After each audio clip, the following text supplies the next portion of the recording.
Assalamualaikum warahmatullahi wabarakatuh. Di video kali ini, saya akan mengkritik tokoh dalam novel Pasung Jiwa karya Oki Madasari. Pasung Jiwa adalah novel yang berani mengangkat tema tentang kebebasan sejati. Selama ini, manusia ingin hidup bebas tanpa paksaan untuk melakukan sesuatu karena orang lain. Manusia ingin bebas menjadi diri sendiri tanpa peduli pendapat orang lain. Manusia ingin bebas hidup tanpa diikat aturan, norma, dan agama. Namun manusia tidak bisa bebas, karena kita selalu diatur oleh aturan dan norma yang berlaku. Melalui novel ini, Oki Madasari ingin menyampaikan bahwa hidup adalah pilihan. Hidup adalah kebebasan, yang mana kita harus siap dengan segala resiko yang terjadi jika memilih untuk menjadi berbeda dan mengharapkan kebebasan sejati. Yang pertama, saya akan membahas tokoh utama dari novel Pasung Jiwa ini. Ada dua tokoh utama yang terdapat dalam novel Pasung Jiwa karya Oki Madasari ini, yaitu Sasana dan Jaka. Tokoh Sasana digambarkan sebagai seorang anak laki-laki dari keluarga yang cukup berpendidikan dan terpandang di Jakarta. Ayahnya merupakan seorang pengacara dan ibunya merupakan seorang ahli bedah. Sedari dalam kandungan ibunya, Sasana sudah dikenalkan dengan karya-karya piano klasik dan setelah ia bersekolah pun, ia dimasukkan orang tuanya untuk kursus piano. Prestasinya sangat membanggakan. Selain lancar bermain piano, ia meraih prestasi akademis di sekolah.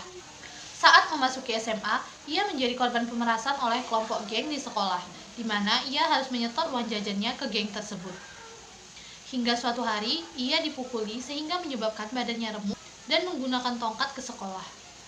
Bagi Sasana, ke sekolah seperti neraka, selalu dibayang-bayangi ketakutan akan pemukulan dan penghinaan oleh kelompok geng tersebut. Tokoh Sasana juga digambarkan sebagai tokoh yang pantang menyerah ketika ia mendapatkan kesempatan hidupnya yang ketiga setelah keluar dari rumah sakit jiwa. Sasana merupakan anak yang pemberani, patuh terhadap orang tua, suka menolong, pemberontak, dan mempunyai bakat dalam bergoyang dan menyanyi dangdut. Kemudian yaitu tokoh sentral.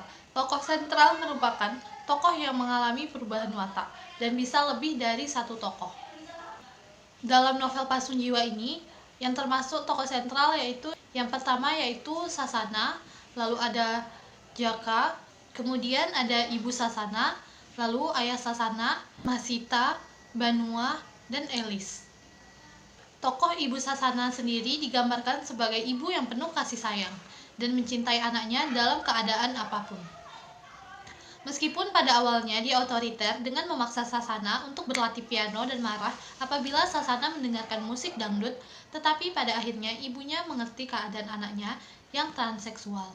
Ibunya juga bahkan rela berpisah dari suaminya atau ayah Sasana dan anak perempuannya Melati, lalu memilih tinggal bersama Sasana. Sosok ibunya yang awalnya otoriter, di akhir cerita digambarkan sebagai ibu yang percaya kepada anaknya dan tidak menuntut apapun dari Sasana.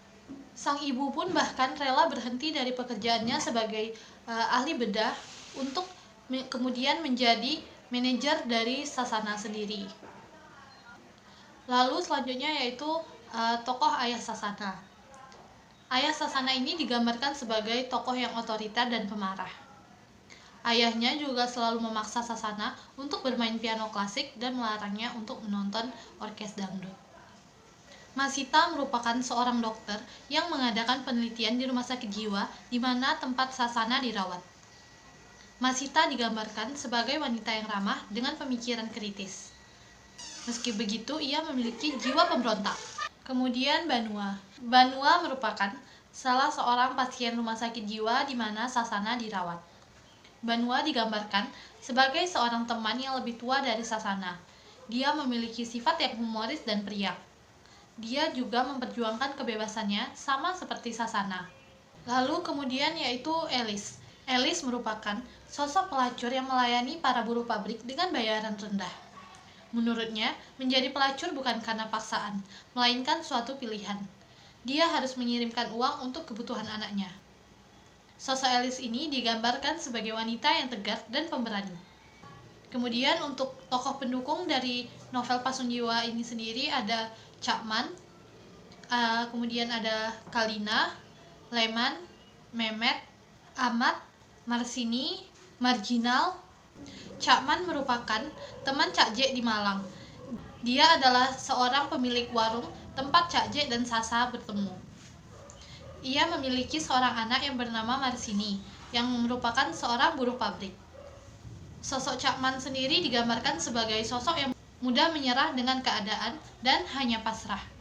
Kemudian Kalina. Kalina merupakan teman Jaka saat bekerja di pabrik elektronik.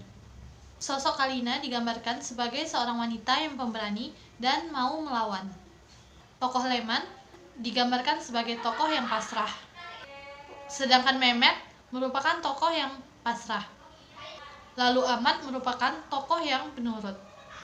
Baiklah, mungkin hanya sekian yang bisa saya sampaikan. Lebih dan kurang saya mohon maaf. Wassalamualaikum warahmatullahi wabarakatuh. Terima kasih sudah menonton.